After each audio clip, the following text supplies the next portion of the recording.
Welcome in, Hawks fans. Your boy Bryce Lewis back at it again for another Believe in Hawks episode. Wild weekend it's been with the Atlanta Hawks. A tale of 2 days from Saturday to Sunday.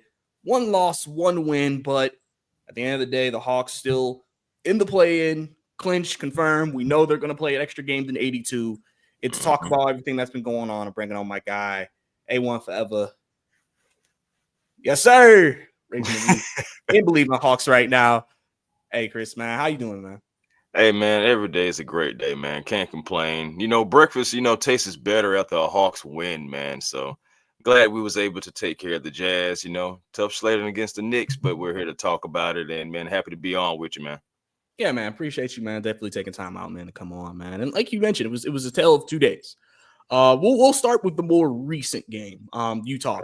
Hawks put on an offensive showcase, 147 to 134 against the Jazz. Obviously, defense left much to be desired, but overall, they were able to get some things going offensively in that game. One of the big changes going into that game is they went with George Niang in the starting lineup, moving Gay to the backup five in the rotation and cutting it down to a 9-man rotation, which effectively took Barlow out.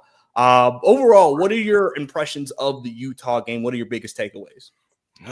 Biggest takeaways, I would say, well, first and foremost, Onyeka Okongwu with a bounce back game in a big way, 27 and 12, shooting over 66% from the field. Going against, Utah Jazz, they didn't have Walker Kessler, so that did help. Also, no John Collins, that did help as well. But still, Onyeka had to go out and do his job, and he did it in 36 minutes. Notice that. Another thing that I noticed was the fact that the Atlanta Hawks, all except I believe one guy, and that might have been George Niang. Everybody shot 50% or better in this game. So that was a good thing, including Zachary Ricochet. He was 6 of 12. George Niang, again, he was 2 of 5, and he was the only guy that was under 50% in this 9 rotation. But the last thing would be about the fact that there was really not a lot of defense from the in this game, really from both teams. But of course, I don't care what the Jazz do. I'm talking about our Atlanta Hawks, and I mean, even though it was a bounce back win, I feel like it was a big win because we needed to get off of that 3-game win streak. It could have been more of a huge win if we had did possibly what the Pacers did to them the game before and beat them by like 20, 30 points. But at the end of the day, you don't want to knock the win because you needed that win. Imagine how we would have felt if we lost. But those are just some of my biggest takeaways, man. But good win for the Atlanta Hawks regardless. 22 threes. Yeah, and they were hot from the three-point line in this game, and that's something that has been a bit of a story for this team this year. There are games where it seems like they can't hit a three, and then there's games where they light it up from three. So it's definitely different things, and definitely, you never know what you're getting from this team game by game, but we know if they do hit threes and they are able to shoot the ball effectively, that really can turn on their offense. You had 3 players with 20-plus yesterday and 7 players in double digits. So, I think that, like I said, you need that type of offensive balance scoring. That's something that Quinn has wanted while he's been here in Atlanta. Okongwu led the charge, 27 and 12 in the game, so he had obviously a big game against Utah. And really, I also think, too, Vic Krejci. I mean, 5 threes, 6 of 6 from the field. I mean, listen. Enjoyed the confidence on that young man yesterday. Oh, absolutely. And, the thing is I think Brad Rowland tweeted out, I think Vic Krejci's shooting north of 50% from 3 since he came back from his injury. So whatever the development continues for this Hawks team, Krejci's able to hit threes. And, hey, listen, he may not be this guy that you can rely on a game-to-game basis to drop a certain amount of points a game. That's not his game. He is a connector, a passer, and a three-point shooter. So, and he did that to the best of his abilities yesterday. So I'm not mad about what we saw from that perspective. Some numbers: Hawks shooting 57% from the field, 54% from 3, only 11 turnovers, 43 assists, obviously, their definition of Quinn ball. Won the rebounding battle by 10, won the offensive boards as well. So winning a lot of categories yesterday. Right. What did you think about Okongwu's performance yesterday? Obviously, a guy who a lot of people debate every game about whether he can be the center for the future or not. What were your takeaways? Because like I said, he had a big game against Utah. Again, he did. He definitely did, man. And he had a bounce back game against Utah, and we needed it, you know. So I needed it from for Onyeka Okongwu's confidence standpoint too. Because again, man, players they hear the noise, they block it out, but they hear it. And you know, people are saying Onyeka's not this, Onyeka's not that, and there's some things that Onyeka just can't change. Okay, but one thing I do say about Onyeka Okongwu, where he lacks in height, I feel like he replaces it with skill, you know, because he has to use his skills in order to get the ball over guys who are taller than him, who have a larger, wider wingspans and everything like that. That takes IQ, that takes talent, skill, all of the above. So with that being said, Onyeka Okongwu was going out there with his lunch pail and his hard hat every game that he possibly can. And for Quinn, that's the only center that he can trust. So with that being said, man, Onyeka Okongwu, I enjoyed what I seen from Onyeka Okongwu. Quarter by quarter, he was just putting in work on both ends of the floor. And again, that's exactly what you need to see, because we have a tough test coming up in Orlando. They got some bigs down there that know what they're doing. And, you know, so it's a nice, like, I guess, like warm up and just, you know, to get yourself going and just know that you got some big games coming up. And not George Niang, and Onyeka Okongwu did just that. Again, 27-12 for those who care about it. You know, I mean, that's 27 points from your big man. You got 12 rebounds, so you know, so you're getting your production, and you wanted to see that after the dismal game that he had. He was a plus 16 for those who care about the plus and minus. He was a plus 16, so you had to have him on the floor. He was great. Yeah, and I think that just continues to go about his development, because I think I said working on the 3-point shot, trying to get that better, starting to shoot it better, obviously after the All-Star break. Like I said, overall, he has put up really strong numbers since taking over the position. Some people are going to look at wins and losses since he's been the starter. Obviously, that's more than just him, but you know, some people don't want to. It doesn't fit their narrative, so they're not going to acknowledge that. But quite unfortunate. Yeah, but you know, obviously that, like I said, really good win to bounce back. Obviously, like I said, defense left something to be desired. Which I think, especially with the adjustment to having Niang come into the starting rotation, you are in a way, I guess, still sacrificing that. We know Niang's limitations defensively, but we know when he does have it going and he is hitting threes, I always say it feels like he gives a juice, a little bit of a shot to the Hawks when he's able to get going. Can you talk about that? Let me ask you this about George Niang, because this is something that just came to my mind. They can, now we can complain about George Niang. I mean, he only gave us 6 points, right? So you look at if you're box score watching, you're like, oh, he only gave you 6 points. He didn't do anything. But the thing about it is George Niang also brings like an attitude and a chirpiness that reminds me of Solomon Hill. You know what I'm saying? And that's what we need. We need some guys with some edge. Terrence Mann brings edge. Karis LeVert brings edge. Dyson Daniels brings edge. So it's just like we need guys on our team like this. I want a team that's a little edgy, that's a little feisty and everything like that. I don't want all the choir boys. And not saying there's anything wrong with the choir boy. I'm just saying we're playing on the court. He can be whatever he wants to be when that horn sounds, but on the court, you know, so I need some dogs, and I believe we're building that foundation with a guy like George Niang. So my question is, when Niang is on, and when the Hawks play this type of basketball like they played against the Jazz, and Niang is on, isn't it easy to see the Hawks beating teams by 15 plus points easily? I think it just depends on who we're playing. I mean, I remember the game we had before the All-Star break against the Knicks. Where that was a high scoring bonanza. And I think everybody was like Niang was hooping that game. Like everybody was hooping. Because obviously, you know, if another team can match your firepower, you match your firepower. But against teams against Utah, you hope that this, you know, there is a separation here between those teams with the Hawks, because these are teams the Hawks are supposed to win. If they can get this type of performance against Orlando, that would obviously be beneficial, because Orlando is not a great offensive team outside of Paolo and Franz. So, you know, I think that's the big thing, is that obviously Niang provides spacing. He is someone who, if they're going to give someone open threes, Niang should be able to knock them down, hit those shots. That's something obviously Gay did struggle with. And so teams were allowing it. And then, that kind Yeah. of cut down spacing because now they like, okay, I'm not going to play as tight. Where Niang, they're going to play him a little bit tighter. So, I think that, I think if it feels like this move indicates more of we're going to go more offense here. And just because I'm like, again, this is my options. And if it's like, because there's no point to have Gay start and then he maybe plays like 3 more minutes for the rest of the game. Right. It feels That's like just you're going. he only played 10 minutes last night. So, it's exactly.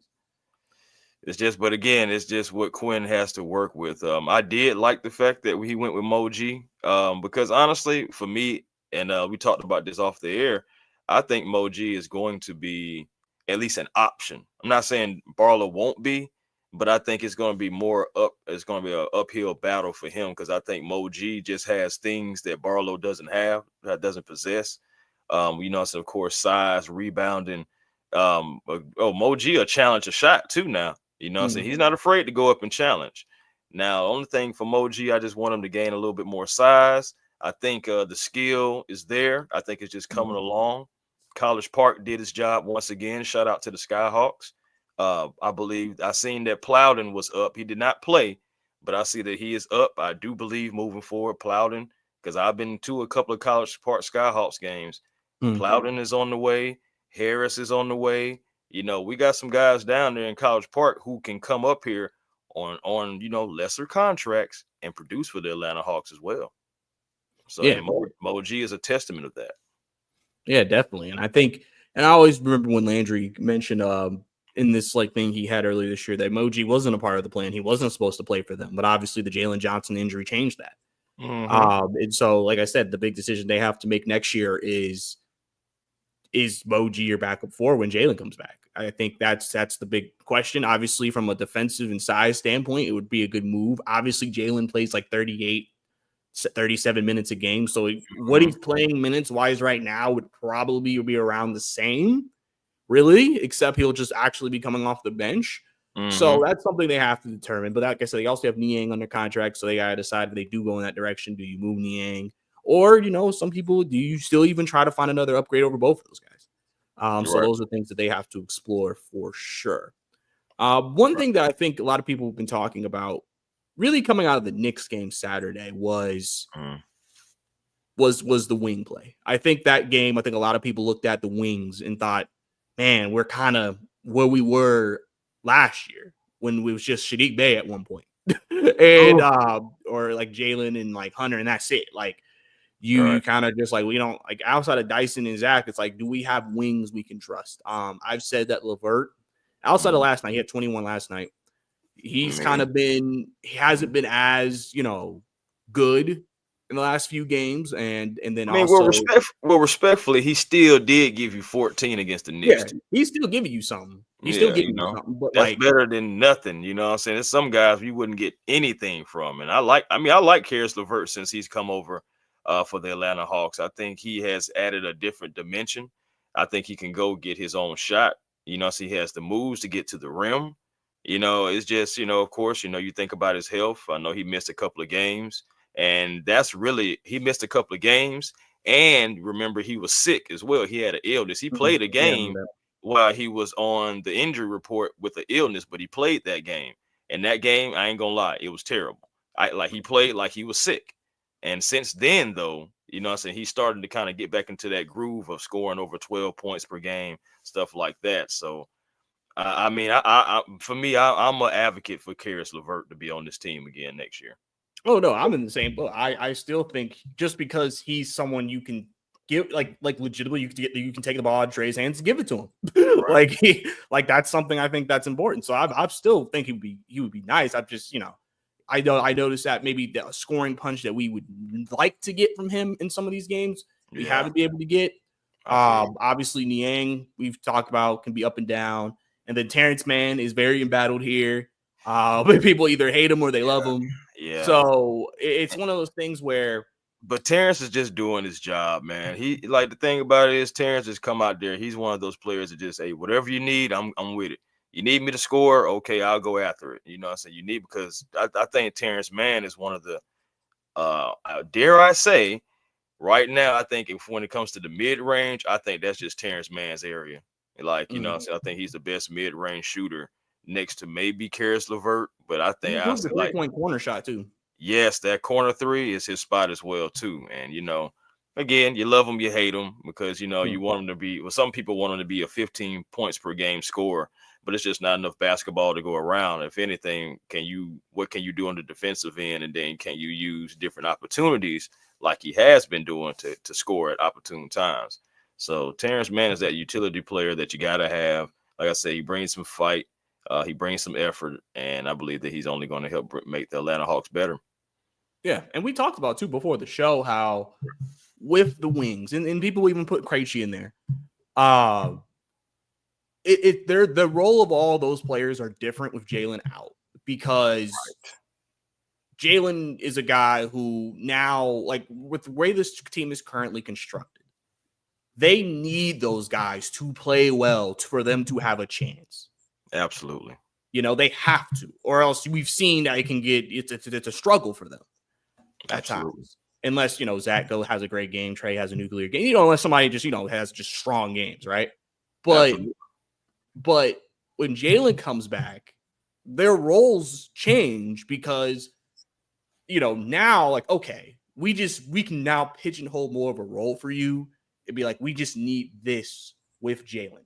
Like people are talking about Niang playing like 20, 25, whatever minutes a game. Clearly when Jalen comes back, if Niang's the backup for next year, he probably will not be playing 25 minutes because Jalen plays like 35 to 38.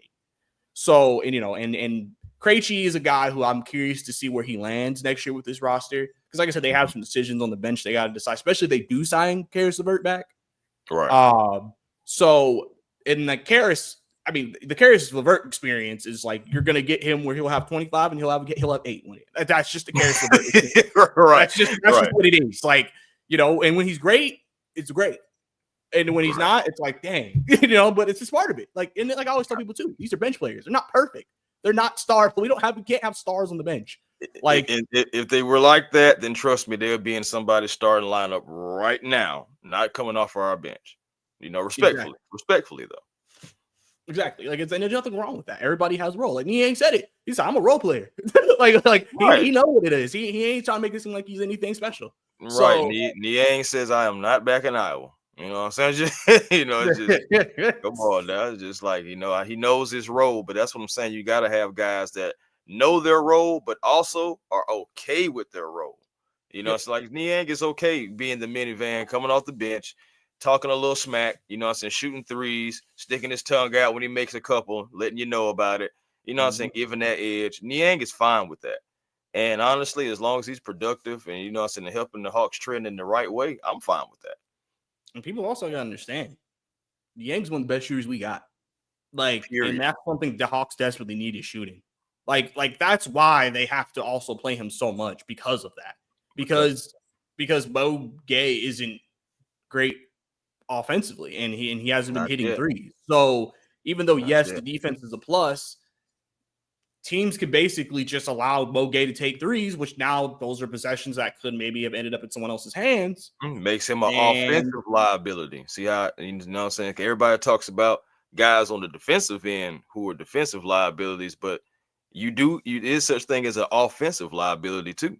And that's exactly what we've seen, bro. Exactly what you said. Against the Bucks. He always plays well against the Bucks. Yeah. He like the Bucks. It's something about them Bucks. Reason, that's his matchup. That's his game. Right there. Yeah, that's what he like right there. But and maybe it's going against like a brother into a degree. With Giannis, maybe it's something that just get some extra hype about it. But yeah, man, Mo G, again, if he can get that offense going, which I think it is, I think it's there. It just gotta consistently get going. Yeah, and I think if that happens for him, it'll be a good omen for the Atlanta Hawks, man. I do. I mean, shoot, the development they've had with guys shooting, Krejci's improved. Hunter, when he was here, improved. Kongu has improved. So people have improved their shot since they've been here with the development system they have right now. So there's definitely a pathway that we've seen for him. And like I said, it's just him getting more basketball playing experience. And then just, like I said, just working with the coaches to try to improve that part of his game. So that's why I think it's one of those things where, like I said, they got to decide next year if he's going to be the backup for.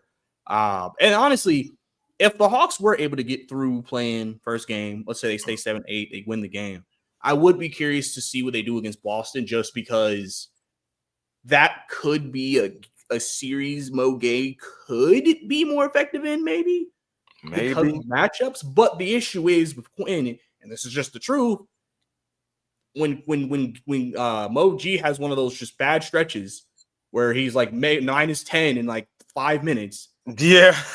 I'm just being honest. Like, keep it real, fam. Maybe just go pull him off the floor because he's just like, all right, well, we're in the then he's gonna be buried on the bench. We already know what's going to happen. You know, like, and the thing is, Holmes at the end of the bench like this. It's stuff like that. Because, like I said, because at the same time, if they keep him in the role he's in, he'll play just because they have nobody else. Mm-hmm. That's the thing. Like, people don't realize they really have nobody else too. So it's not like they have just other guys they can play and then they're just not playing them. And so, you know, I think it really does vary on a game to game basis. It varies on a game to game basis with that situation and the front court. Because like I've said, there are games literally where people crap on a Kongwu, but don't realize Kongwu's all we got that they can trust. That's all they got. Mm-hmm. You know, that's what I'm saying, bro. And shout out to the chat, man. Shout out to the chat. Shout out to Miss Carey. Shout out to Antonio out here too, man. Antonio was saying something like Mo G needs at least 20 minutes. And I will say this. I'm not disagreeing with him. I just feel like because he wasn't necessarily in the plan, they're kind of bringing him on kind of slowly as well. What you think? I mean, that could definitely be it. I think also one thing about Quinn that I think pisses people off is that he will protect his young players. I think that pisses people off because they want them just to be like, listen, because some people have the mindset we're not winning a championship, so why does it matter? But at the same time, Quinn is still trying to win games. Right. And if he clearly sees that this young player is struggling, you can't just expect him to just stick with it. Like, you know, like he's trying to win these games. Now, listen, if you hate Georges Niang, you're probably going to be upset because you don't want him playing. But that's just, you know, everybody has their personal preferences. He's going to play. He's been with Quinn since Quinn really became a head coach, like for real, like knee deep in the game, not just an assistant. So Niang has been there. What Quinn had about 6 good teams, I think, in Utah. Niang was a part of like 4 of them. So my thing is, you know, players have certain, you know, things that they do well. Like I said, some guys are in the league because they can shoot, but we know they're terrible defensively. That's just part of it. That's just, you know, you're not going to find.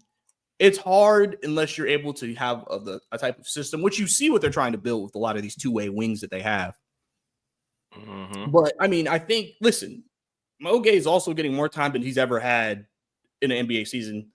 And again, I don't know if he'll play on the summer league quality team. Playing time. Good quality playing time. I don't know if he's going to play on the summer league team. He's still in the development plan. He's still, you know, and here's the thing too. Why people, you mentioned this earlier. Mo Gay is like 210, 215. Bro, soaking wet. When you play him against bigger, stronger bigs, now the size isn't as effective because again, I just think about the Houston game. There's a reason why he got pulled from that game. Bro, Adams was eating his lunch, like, because he just couldn't. He's not ready for those types of guys yet. But that's not. He can't ever be. He's just, you know. They're just bigger. First of all, Steven Adams pushes a lot of guys around. Okay, so let's just go ahead and just say that it doesn't. Kongwu was fighting for his life against Steven Adams. Steven Adams got him like this and like holding the ball like it. Just Brody is just strong. Now, as for Shingon is strong as well too. But these guys got size, like, you know, they're big guys. And really, that was Barlow who struggled against him. Barlow struggling against him. Yes, Barlow. He put Barlow in the blender, straight up and down. I mean, I love Dominic. You know, what I'm saying, love the, you know, what I'm saying, that he can give you a different element. But it's just when you just too light in the behind, you just too light in the behind. You know what I'm saying? And that's just what it is for them. That's why I like Kongwu. And Kongwu still had a great game against them. Still had about 15 rebounds or something like that against the game. Had 14 points still. So he was still out there fighting. But it also goes back to what you've already been saying, what I've been saying, what we've been saying offline. Okongwu is the only big we can really trust on a night in and night out basis. We do not have Clint Capella. It's a question mark if we will even see Clint Capella in another Hawks uni.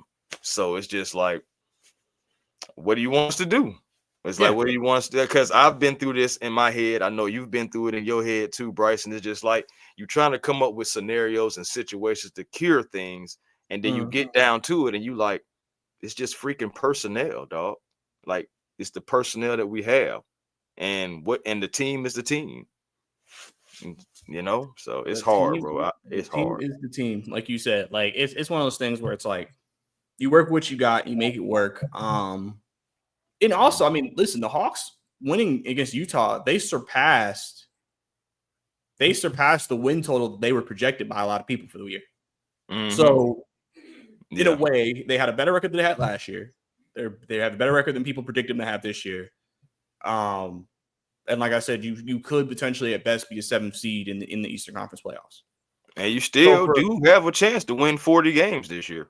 Yeah. So like for as much as some people are going to be upset about how things have gone, which is fair, you know, we may not like how certain things are gone. There's certain games that we should have won. That is completely fair and acceptable to say that. They're still better than what maybe some people thought they would be. And that's why you didn't think about future things. You think, okay, we have Dyson. We have going into a second year with us. Zach gets a second year. Jalen comes back. I have said on my podcast, I think Trey will be here next year. Just because I've just said that I think he knows that, like, okay, either I can request a trade, you know, or I have a very young team that is getting better. And we are, let's just say hypothetically the Hawks finish as the 7th seed. You have basically everything from last year is better. Statistically. I mean, it's by the numbers. And you have players who are getting better. So it's like, it's not like this. Like, it's like usually I always say this. Usually when stars leave is when they can tell it's going down, or they just feel like there's nothing, like, you know what I'm saying? Like or they start giving hints. They start giving hints that they're thinking about leaving. Like Giannis. So Giannis always says every offseason, if we don't, build a championship contender, I have to look elsewhere. You know? Yeah, that's true. And I feel like Trey, I mean, literally, even in the interview Trey did with Hoops Hype, even though when they talked about the extension, he said, and I'm thinking about that right now, he literally said in the interview about Dyson Daniels, I look forward to playing with him in the future. Right. Come on, you know now. What I mean? Like, I low-key, he kind of slipped and was just like, I mean, me and Dyson fit really well together. I don't think he's just going to play with him for 1 year and then be like, I'm good. And remember in the beginning of the season, brother, when we first traded for Dyson Daniels, how upset so many people were. Oh, he's a bench player. You got somebody that's going to stand in the corner. All the stuff like that, bro. It wasn't a lot of us that out here that could believe that Trey and Dyson can play next to each other. I remember when I first presented the idea, folks laughed at me. Folks said, boy, what you tripping? Somebody even told me I don't even know basketball. I said, wow. But I mean, you look at it now and look at the Great Barrier Thief now. You know what I'm saying? The most steals in his first year as a Hawk than Mookie Blaylock. And he's doing it in a league to where you can't hand check, something that you did have back in the 90s. You know what I'm saying? Mookie was a great defender, but he did have a lot of advantages, you know what I'm saying, that Dyson doesn't have now. They'll call a foul with the, you know, the drop of a hat now. And Dyson, he has honed his skills to go along with his physical attributes and uses that on the court, bro. And, man, look at this man. He may be Defensive Player of the Year and Most Improved. Like, come on, his first year as a Hawk, and he's only 22 now. Just turned 22 a few weeks ago. So it's just like, that's tough. That he needs to win one of those awards because of what he's done this year. Listen, I think he needs to. I think for the most part, the majority of this fan base looks at Dyson and is like so excited. Like, some people have even thrown out like the way he's improved offensively this year. I think a lot of people didn't expect that, you know, because I think that was one thing you're like, all right, we know that's a work in progress. But like the fact that he's now getting to a point where he can get you 14, 15, 16 consistently, that's big. Now. And I mean, outside of like one person who just thinks he's the worst player ever, you know, we at least think that from what we've seen and the entire league is noticing, Oh, okay. When it Dyson becomes Daniels just is gonna be a player. undeniable, I mean, what you want to do. I mean, when the league has to take notice, it's not like, I mean, first of all, we're Atlanta. It's not like they want to take notice to us, but when you have to, when guys are doing something like Dyson Daniels is being compared to Michael Jordan back in the 80s, when Michael Jordan was locked in on defense, getting those stock steals and blocks, and Dyson Daniels is being mentioned with him. Mm-hmm. Anytime you can get mentioned with the great Michael Jordan, I think that is a great testament that you are doing some good things then, so no matter what team you're playing for. So just saying, man, you can't sleep on Dyson, man. I think people need to give Dyson Daniels more credit than what they do. Now they won't do that. Nah. He's definitely a guy who people expect the Hawks to extend him this offseason. I know people are expecting him to be on it'll be interesting to see what the deal, because they've been able to get team-friendly deals from these guys. And Dyson may sit here and say, listen, y'all gave me a chance. Y'all let me hit the scene. You know what? I ain't about to sit here and try to get – I mean, nobody thinks he's going to get a max contract, but, you're probably looking at defensive archetype type players like a Trey Murphy and them, like what they got paid, and kind of seeing maybe if Dyson's in that area. So, at best, this offseason, you may have a potential for 2 extensions from Trey and Dyson, which means you just have your backcourt locked up for the next 3-4 years, 4-5 years probably. And then you just kind of see what happens with Richeche, and you just kind of keep moving from that perspective. And I think that's something that's great, because you have your core that you build, and you're continuing with that forward. And like I said, I like it. They get the 13th pick. They have 2 first-round picks now. I mean, again, I don't know if they're going to use both, but I think that you now have flexibility to make bigger moves if you feel like you need to. But I don't think they're going to make any move that's going to change their starting lineup. I think they're going to continue to let the chemistry of Jalen, Zach, Kongwu, Dyson, and Trey continue to develop and get better as a unit moving forward. That's going to be your 5. And I think too, like I've said this multiple times, I think if they stay healthy, the Hawks are set up to have a boom year next year, to be a top 6 seed in the Eastern Conference, and to maybe be the Pistons of this year, potentially. Yeah. Shout out to JD Bickerstaff and them up there, man. The Pistons, they've been down for a long time. I know some Piston fans personally. They've been down for a long time, and like to hear them and the giddiness in their voice, I know this is a Hawks show, but just briefly, I think their ceiling is the Eastern Conference Finals. I think this year. I think they can beat some teams, man. I think Cade Cunningham is everything they drafted him to be. I think they have role players that know their role. They got a big man. They Malik Beasley is shooting out of his mind, so you do have some things that's abnormal happening up there as well. He's shooting the best he's shot in his career right now. So they got some things going on up there. Shout out to them. Hopefully we could be something like that or better next season. That's because you're right. I think Trey, Dyson, JJ, Zach, and Double O is going to be the starting lineup. It's all about like who's going to be the bench. We know Niang. We know Terrence Mann. Is LeVert going to be back? What are they going to do with Mo G? Okay, now you got to look at Vit Krejci, who I think, honestly, if he continues to shoot the way he's shooting, I ain't saying just last night being perfect from the field, but just that confidence standpoint, Vit may help you surprise some teams. So it's a lot of things you got to look at. Kobe Buffkin coming back next year, you know what I'm saying, as well. Are we keeping him? What are we doing with him? We still got a couple of draft picks. Like the Hawks, I believe I said this for all Atlanta teams. 2025 is kind of like it is what it is. But 2026, the year like 2026 for each Atlanta team is setting up to be nice as far as salary cap, options, draft, etc. And I know Antonio said, man, we need to hire a coach, but let's just be honest. Quinn's not going anywhere, man. Yeah, it's not. Listen, I've told people multiple times. So Quinn leaves, Trey leaves. People don't realize, bro. Exactly. It's like Trey's bought into him. You're not gonna like so many players have improved under this. Like, listen, you can question things. No coach is perfect, by the way. Like people are sitting here to question Eric Spoelstra, and he was considered one of the best coaches, if not the best coach in the league for a long time.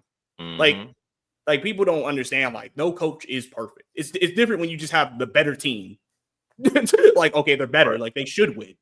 But Right. like the way they've done things in Atlanta, I think has been different. And so a lot of people are just seeing, oh, we're not winning a lot, so he sucks. And it's just like it's you if you actually understand what they've done and seen what they've been trying to change, because this is the first year probably that you can even say they're even getting close to what he wants as a team. This is the first year. Really. It really is. Because he was just working with what he had the first year and a half. Mm-hmm. That season he took over after the All-Star break, and then last season. And then this year they're like, all right, well, clearly let's just get a bunch of two-way guys. And obviously things didn't work with him and DeJounte because DeJounte is saying one thing, we're hearing another thing. So you've seen kind of like altercations. It wasn't a good fit, and that happened. Yeah. It wasn't his guy. I said like he didn't trade for him, he didn't ask for him, he just adapted the situation. And now I feel like this is the first season when we did trade DeJounte and did get Dyson. I feel like this is the first season that we're really trying to see what Quinn has. And I know that the fans had a winning record and everybody was healthy. Right. We did. So it's just like you gotta take it's not like I like reporting this stuff to you guys. I just gotta give the facts. Bryce gotta give the facts. It's just like the Atlanta Hawks overall, even if it's by a small margin. I know everybody want the large margin, but by the stats, by the margin, by the performances, and then you got to factor in the injuries. The Hawks did get better as far as their foundation for what they can go moving forward, though. I know a lot of fans not going to want to hear that, but because it's not the sexy thing to say, but they are closer, I think, to where they want to be than where they were, So, and I'm just optimistic about it. Yeah, I feel like people say, what happens this year does not change the trajectory of this team moving forward. Mm-hmm. Like the biggest thing is you have core pieces. Because I said it's funny that at the beginning of the year people were talking about life after Trey, like national media, and they were like, they have all these young pieces, but they need trade Trey Young to get more. And yet I'm like, you're basically saying that we have a really strong young core, but you want to trade the guy that we're building that young core around. Man, like we're just taking the engine out the car. Yeah, but the rest of the car looked great though. I'm talking about fire. Talking about some rims on the tire, everything. You know what I'm saying? Them Pirellis. Yeah, exactly. So like, and I think too, like I said, with the way this team is constructed, they have a very small margin of error. They do. You want to eventually get to a point where Oklahoma City, where you can have guys have off nights and maybe not be great in one area, but you're still just so good you'll be able to overcome it. Mm-hmm. Hawks don't have that. They pretty much have to win a certain way. And Landry even acknowledged this after the trades. He said, yeah, we're not as good defensively. He acknowledged that. Mm-hmm. He said that's when you're making these decisions, it's impossible to just get every single thing you need back, so they're working with what they have. That's why, yes, the Hawks have been worse defensively since the trade deadline. Mm-hmm. Where before the trade deadline, I think they were like middle of the league. Like the middle. It was like in the middle. But so I know Jalen was a part of that as well, too. Exactly. So when we lost Jalen, we lost a lot. We lost more than just, my God, we lost 20 and 10. You know what I'm saying? And we lost defense. And ball handler. And ball handler. Can be a mismatch for a lot of teams. Like people really don't understand his impact. I'm talking about, yeah, man. I'm like space. It's just like you just really just think about it and look at it. You lost a lot of stuff. You lost somebody who can go out, somebody who could also rim protect sometimes, somebody that can catch the lob, somebody that can do putbacks with ease, go get rebounds over centers because of his height advantage and his leaping ability. I'll say leaping ability. So yeah, bro, we lost a lot when we lost Jalen. Golly. Because of how the team was constructed, Trey and Jalen were extremely important to what we do. Like the way the team was constructed, I actually even think to a certain degree, Jalen could be, let's say one of them didn't play. I think losing Jalen with the way our four is constructed is worse than losing Trey, even though Trey is an engine for the offense. And that's why they gave Dyson a lot of reps as the backup point guard. Right. And we've seen though, like when Trey's out, they'll try to give Jalen more ball handling reps. Dyson gets more ball handling. Krejci gets more ball handling reps. Yeah. And you kind of have some guys who can kind of help with that. Jalen, it's like because here's the thing too. I also said about the 4 spot. Jalen's not going to play 82 games next year. Like no player really does anymore. So that you're going to lose him for a few games. Like you got to see if it's through like serious injuries or like knee soreness or stuff like that. Right. And so the question you also have to ask yourself is, if he does, do you trust Mo G to start?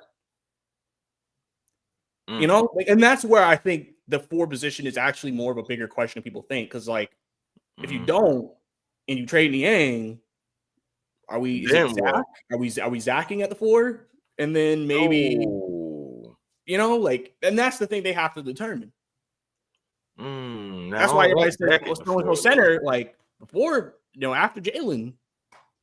What does that look like? I'm just saying because. Yeah, I mean, my thing is with Jalen. Remember, there were times where people say put Jalen at the 3. That's how I feel about Zach being at the 4. I'm like, nah. Zach can do it if you're playing a certain type of lineup. Yeah, but we're talking about night in and night out at the 4. Yeah, that wouldn't be. I don't like that. I mean, especially, of course, I'm thinking about the size that Zach is right now. Can you imagine him playing the 4 at the size he is right now? I'd say no. JJ is bigger. He's already playing the position, and I think I think Jalen is going to add just not a lot of size, but I think he's going to add a little bit more muscle going into next season too. And I honestly believe that Jalen is going to come back with them nice shoulders, them boulders. Mm-hmm. He's going to be coming downhill, and watch out. I'm trying to watch out. That's all I'm saying. Yeah, get your chest hurt and your feelings hurt because you're gonna get dunked on. So it's just like, we'll see what happens, man. Get that Jalen run out dunk every game.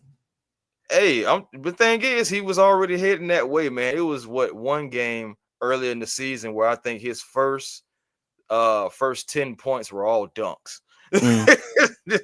So it's just like, man, you already just see it. It's there, and of course, that's the highest percentage shot that you can really have. A layup, it's in a dunk when you just, it's in putting it down. You want high percentage shots always anyway. And the Atlanta Hawks, the way that we're constructed, we'll see what happens in the offseason. But we're a team that when we win the points in the paint, when we win in the pace, when we win in the turnover battles and the points off turnover battles, it's hard to beat the Atlanta Hawks, even if they're not shooting the 3 well. So it's like, we got some options, man. But I will say this though. I feel this is just my personal opinion. I do believe that if there is a center in the draft that you can go get, I still believe we need to go get him though. Because Clint Capella, I don't believe will be on this team next year. I think the writing is on the wall from both sides. If I'm Clint, I wouldn't even want to play for the Hawks anymore, just respectfully. I'm just how everything is going on. And he doesn't fit that. No, not at all. We've been already trying to see what life would be like without Clint Capella. I'm not saying that he's not injured or nothing like that. I never go out there and just say the man is not injured, but I do believe there are instances where he could have played and he didn't because of what the team wanted to do. So I don't see Clint Capella back on this team next year. Again, like I said, if I was CC, I would try to see what my other options are. And then if there's nothing for me, and maybe if I could come back to Atlanta, but I believe Capella could be a backup center somewhere else on a contender team. So if I could even go do that, I would do that if I'm Clint. I just don't see him coming back to the Atlanta Hawks. I really don't. Yeah, I think we saw a report too that said Clint's probably going to move on. And like I said, I think the way the Hawks want to play, Quinn would like everybody to be able to shoot a 3 in some capacity. Mm-hmm. Obviously, Clint is not that type of player. So whoever they get, I would assume they would probably try to get some type of stretch big, realistically, for that spot. Just because I think that's how Quinn wants to play because of spacing and things of that nature, which would be beneficial. So we'll have to see how that goes for sure. But I think that we maybe get into a stopping point here, Chris, man. Is there any other things you want to touch on, mention that you just, feel passionate about? No, the only thing I feel passionate about right now, bro, is the fact that, I know March Madness and the Final Four is about over, but the Hawks are in the Final Four of their season. Some big games coming up. We have a chance to maybe possibly be on a 4-game win streak, go 2-2. I mean, even 0-4 is a possibility. But I know one thing: the Atlanta Hawks need to put their best foot forward. These last 4 games, we got 2 games with Orlando. Big games with Orlando. Huge games. Brooklyn, we got to get a lick back against them, and we got to take care of business, against the 76ers, who are absolutely decimated. I don't even know if they're even playing anybody really over there outside of Quentin Grimes. I know he's loving his playing time right now. So it's just like, we got a big stretch right here, man. We got to finish strong. So that's all I want to see them do. Finish strong. Because ask you this though. How you feel? Because somebody asked me this on Hawks Digest, man. How do you feel? Do the Atlanta Hawks end up in the 7th seed or no? I want to say yes. It's tough because it will probably be Orlando. And that matchup with Orlando is it really could just go either way because the Magic are a bigger team. And the Hawks have had issues stopping Franz and Paolo, but that's Orlando's offense, basically. Those two. Those and two. If other guys get going, that's where I think they're controlling. Oh, that's trouble. But at the same time, the Hawks also, with their quickness, can sometimes overcome the size and do different things. Especially because you're playing them twice before you even get to that. So you may play them 3 times in the next 2 weeks. Yes. Yeah. Great possibility. So I think for some people, it's about, you're trying to maybe get that home court game because that's really what they're battling for in that situation. But the Hawks also have to be careful. The Heat have won a lot, and Chicago's right behind you, so you can't afford really to lose, or else you're going to have to win too. Bro. So you at least want to stay at least in the 8th just to give yourself the one win and get in situation. Right. And I know some people are trying to be like, would you rather play Boston? Would you rather play Cleveland? Either series, the Hawks are not going to be projected to win. I'm sure people are going to project a sweep. And we'll see what happens when we get to that point. But, I think that they definitely could get the 7th spot for like I think they could beat Orlando regardless of where it is. I just think the 2 teams, I've said this since last year, I feel like we play them very evenly. Regardless, even though we're 2 different styles, it feels like we play each other evenly. Yeah. No team it's a dog fight. Superior than the other.